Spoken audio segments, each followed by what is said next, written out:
bài xong cả hay có trong một đăng sen cả nó anh mới này có tìm mà sẵn lại hết sẵn biểu trai này ép tổ này cả nó này tổ này cả nó này tổ phi này cả nó lấyลงคลิปมาก็เป็นหลายวันแล้วเนี่ยค่ะเนาะวันเมื่อนี้ก็เตรียมมาให้นี่ไล่ให้สมเดียวในค่ะนะเอาว่าโดยสมกันค่ะเข้ากันค่ะเนาะเข้ากับโหลดในเพจสโตร์ได้ค่ะ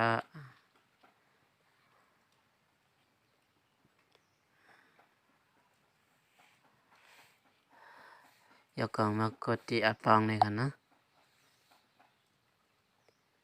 อย่าก็ลบภาพทั้งหมดเลยค่ะเนาะ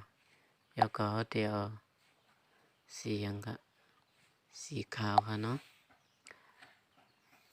อย่าก็ให้เข้ามาเข้าปันดีนี่ค่ะเนาะวาดนี่ค่ะตัววาดนี่ค่ะได้มีหางดำจึ้มนี่ค่ะเนาะวาดในทางกำค่ะ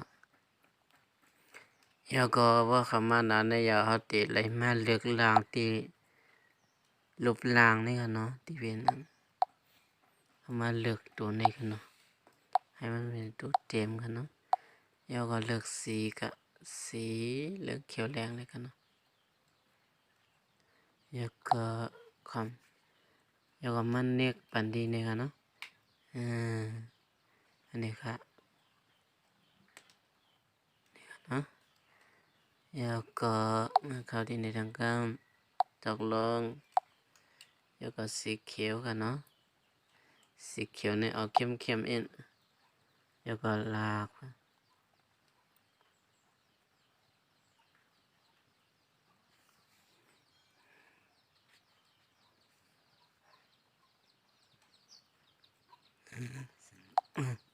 มันเป็นสีเหลืองแล้วนะ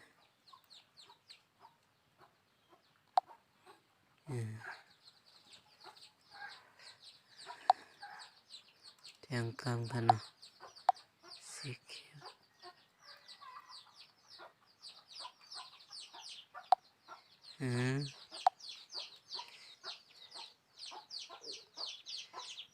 ข้างวันนี้หนึ่งค่ะเนาะตกลง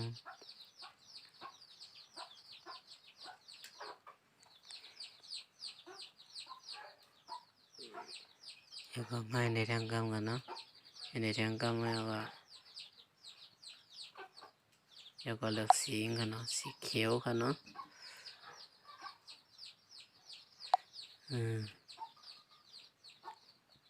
นี่แล้วก็ไม่ในทางกำกับสองสีมันต่างกัน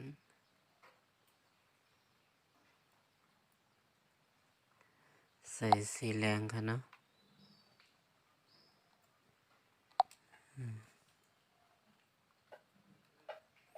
สีเหลือง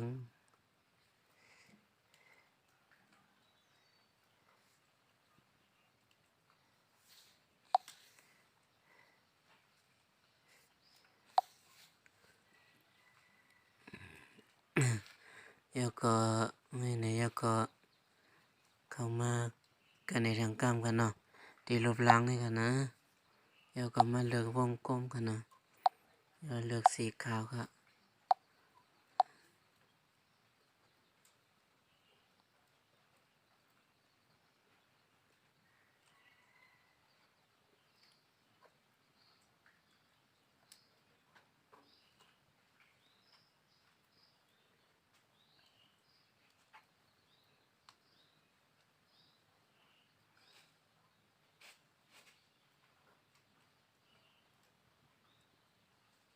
ก็น่ายค่ะเนาะ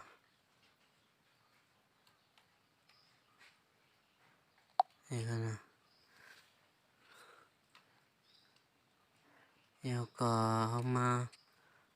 ามาตัดขอบกันเนาะเขาก็ที่นี่ค่ะเนาะตัดลบนี่ค่ะสีแดงสีแดงและสีเขียวเลยนี่ค่ะเนาะตัดเทียงเองค่ะแล้วก็กำมาในบอสคายสีเข้มกันเนาะเอามาใส่บันทึกเอฟเฟกต์กันในหน้า FX นี่กันนะ แล้วก็นี่วันกันนะครับ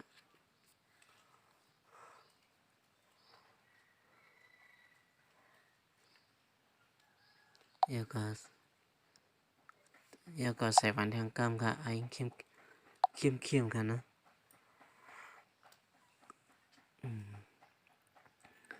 แล้วก็เนกถูกวันค่ะก็ค่ะมีหนังในคุยค่ะแล้วก็เซฟกันเนาะเซฟแล้วก็บันทึกนี่กันเนาะ